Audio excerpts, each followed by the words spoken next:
Good evening दोस्तों आज हम देखेंगे ऑनलाइन रिजल्ट कैसे शो करते हैं, किस तरह दिखाते हैं, डाटा कैसे हम फेच करते हैं और कैसे ले जाकर चेक करते हैं, आईडी द्वारा उसको रीड कैसे करते हैं। इस सब के बारे में हम लोग देखेंगे आज इसमें। ठीक है दोस्तों, आज ये जो हम देखेंगे इसके अंदर हम ये सीट यूज किए हुए हैं। ये जो सीट है हमने यूज किया हुआ है, इसमें 10001, 10002, 10003, 10004, 10005 रोल नंबर के तौर पे ये यूज किया गया है। और इसमें ये रिजर्व फील्ड है, इसमें सीरीज नाम डालना है और बाकी जो चीज़ डालना है इसको पहले हम देखते हैं कि ये कहाँ फेच होकर आता है। यहाँ आईडी है 10001, इसको हम खींच करके देखते हैं ये किससे रीड करता है। 10001 और इसको फेच करते हैं तो ये सीरीज नेम जो है, सीरीज नेम आया, यहाँ लोगो आया और नाम आया सिमी खातून। अब यहाँ देखते हैं वन में सिमी खातून था और 316 टोटल मार्क्स था। तो 316 टोटल मार्क्स था और बाकी जो है उसको इस तरह से डिजाइन किया उसको दिखा रहा है। इसमें जो यहाँ का जो है कंपटीशन है ये HTML के अंदर ही दिया हुआ है, इस तरह से फिक्स करके हमें डाल दिया है। लेकिन जो मैक्सिमम स्कोर दिया है इसको चेंज करना होता है बार बार, इसलिए मैंने उसके सब्जेक्ट के ऊपर मैक्सिमम मार्क्स यहाँ पे दिया हुआ है। इसी मैक्सिमम मार्क को हम यहाँ से रीड कर रहे हैं और यहाँ जो है कट ऑफ स्कोर ये भी इसमें फिक्स करके दे दिया गया है। लेकिन ओपन स्कोर जो है वो यहाँ पे दिखाया गया है, जैसे रीजनिंग में दिया है 23, सिमी खातून में रीजनिंग, जो सिमी खातून है उसे रीजनिंग में 23 दिया हुआ है।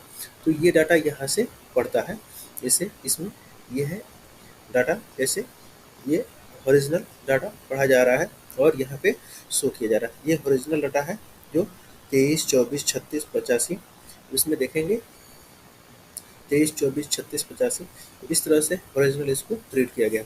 उस तरह अलग आईडी को हम अगर जैसे फिलअप करते हैं 10005, हम जैसे रीड करेंगे तो 10005 का डाटा सामने आ जाएगा। 100 डाटा 5 के अंदर रिकी नाम का है आदमी और यहाँ उसका मार्क्स दिया हुआ है। यहाँ देखेंगे यहाँ रिकी। तो इस तरह से हम डाटा किस तरह से फेच करते हैं और रोल नंबर के साथ उसको कैसे यहाँ हम लोग रीड करते हैं और कैसे प्रोग्राम में पाते हैं। दोस्तों आप चाहें तो इसे प्रिंट के लिए भी सेटिंग कर सकते हैं और अलग तरह के फंक्शन भी इसमें ऐड कर सकते हैं। हाल में जो है ये किस तरह से बना हुआ है, चलिए हम इसको अब HTML कोड और code.js के अंदर देखते हैं कि इसको किस तरह से डिजाइन किया गया है। जावास्क्रिप्ट का भी कोड देखेंगे तो वो किस तरह से इसको हेल्प के करके और इसको फेच करने में मदद करता है। दोस्तों ये सीट के साथ हम चलते हैं, यहाँ लोगो है, यहाँ सीरीज नेम। अब सीरीज नेम क्या करते हैं, हम यहाँ कोई चेंज कर देते हैं, ABCD कर देते हैं, ABCD। तो अब जब हम इसको रीड करेंगे आईडी के साथ, यहाँ आईडी के साथ हम जब रीड करेंगे 101 जब हम रीड करेंगे तो ABCD आ गया, यानी जो सीरीज नेम हम यहाँ डालेंगे वही सीरीज नेम वहाँ हमें पिक्चर के आ जाएगा। ठीक है दोस्तों, और यहाँ अगर आईडी हम कुछ ऐसा डालते हैं जो इसके अंदर ना हो तो हम जब सर्च करेंगे यहाँ data roll number not found करके क्लिक करके आ गया, ये रोल नंबर फाउंड नहीं हुआ। तो ये सब कैसे हो रहा है, चलिए इसको हम समझते हैं। सबसे पहले हम इसके code.js के अंदर चलते हैं। code.js के अंदर हम लोग देखेंगे कि code.js में ये इंडेक्स किया गया है, यहाँ से फाइल को जो HTML फाइल है ये इंडेक्स, इसको यहाँ पे इंडेक्स किया गया है। और जो एक्स्ट्रा ये फाइल है JS का कोड जो जावास्क्रिप्ट का है उसको यहाँ से इंक्लूड किया गया है, इसके अंदर यहाँ इंक्लूड कर लिया गया है। और यहाँ पे बाकी जो फंक्शंस है W3 स्कूल्स के अंदर से API यूज करके, जो कि CSS है उसकी API यूज करके फॉर्म को डिजाइन किया गया है। अब यहाँ code.js है, यहाँ code.js उसके अंदर सब ये जो फंक्शन है इसको रन किया जा रहा है।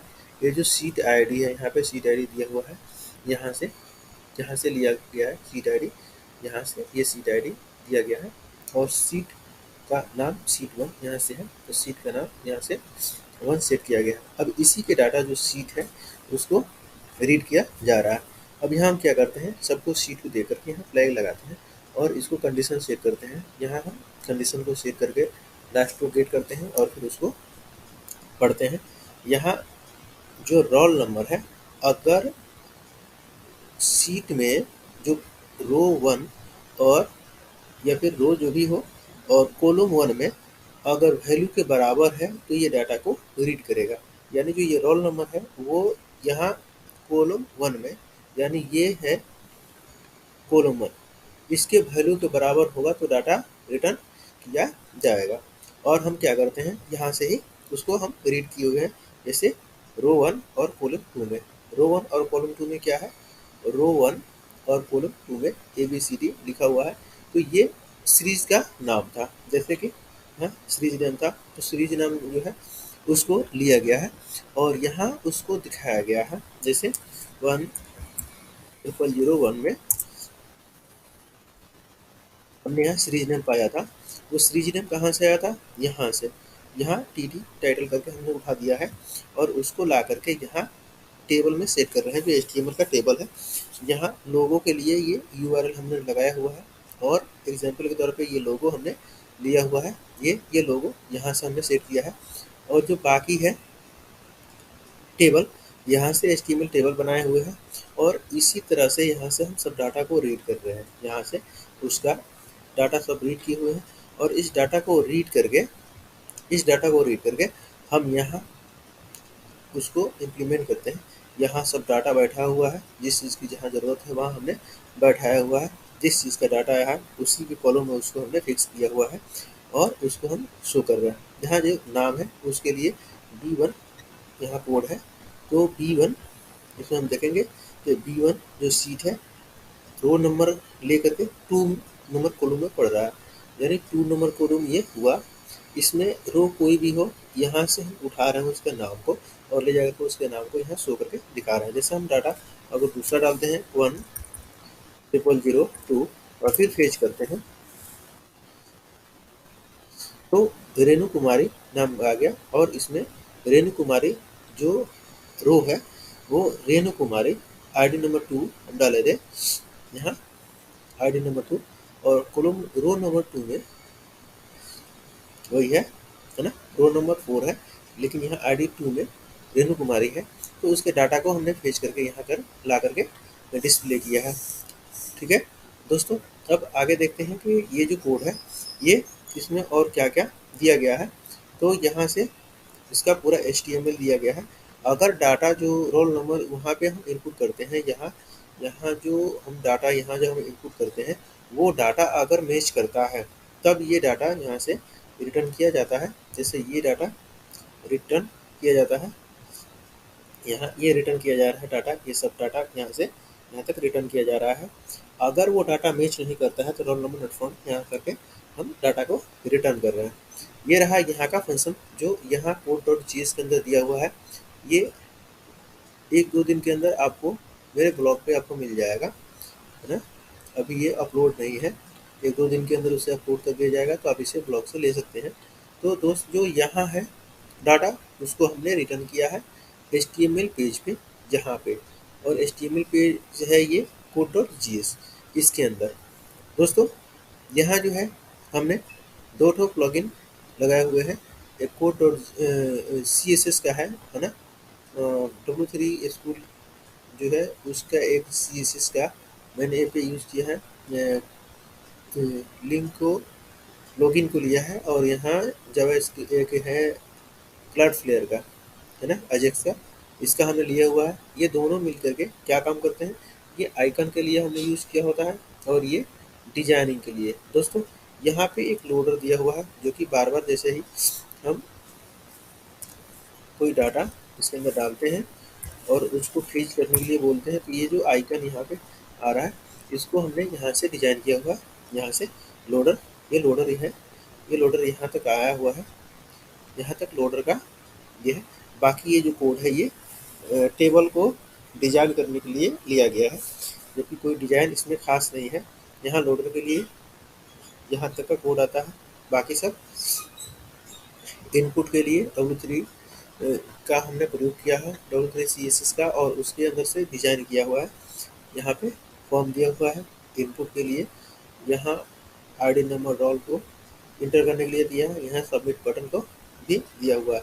अब जो रिजल्ट गेट करते हैं हमने यहाँ आकर के उसको शेयर करने की कोशिश की है।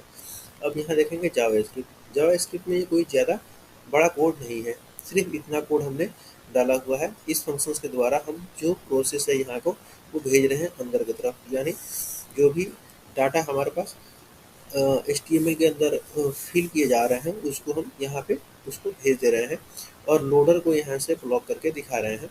और यहाँ फेल और पास जो सिस्टम है अगर फेलर हो जाता है, नेटवर्क की खराबी या किसी तरह से, तो उसके लिए क्या रीजन आ रहा है, क्या दिक्कत आ रही है कोड के अंदर, उसको यहाँ से हमें रीड करने के लिए फेल का भी फंक्शन लगाया हुआ है। और यहाँ सक्सेस अगर हो जाता है तो सक्सेस को रिटर्न करने के लिए भी हमने लगाया हुआ है। अगर सक्सेस हो जाता है तो लोड ऑटोमेटिक हट जाएगा, या फेल होता है तो लोडिंग का जो आइकन आ रहा है यहाँ पे लोडर आ रहा है वो ऑटोमेटिक हट जाएगा। जैसे ये जो आ रहा है ये ऑटोमेटिक हट जाएगा, तो उसको हटाने के लिए हमने यहाँ कोड लगा करके और HTML में जो डाटा हमें गेट हो रहे हैं इस सर्वर द्वारा उसको यहाँ शो करने के लिए और फॉर्म को रिसीव करने के लिए हमने इतना ही कोड इसमें लगाया हुआ है। ये बहुत कम जावा कोड है और बहुत कम जावा कोड पे अच्छा से डिजाइन करके इसको बनाया गया है। दोस्त हम उम्मीद करते हैं कि ये कोड आपको बहुत अच्छा लगा होगा और ये जो ट्यूटोरियल है आपको बहुत पसंद आया होगा। दोस्त हम उम्मीद करते हैं कि आप हमारे चैनल को सब्सक्राइब करेंगे, शेयर करेंगे, वीडियो को लाइक करेंगे। दोस्तों हम आपसे यही उम्मीद कर सकते हैं। आगे मिलते हैं फिर अगले कोड में, अगले किसी प्रोजेक्ट के साथ। तब तक के लिए दीजिए हमें विदा। हमारे साथ इतना देर वीडियो को बने रहने के लिए आपका बहुत बहुत शुक्रिया। Welcome, thanks.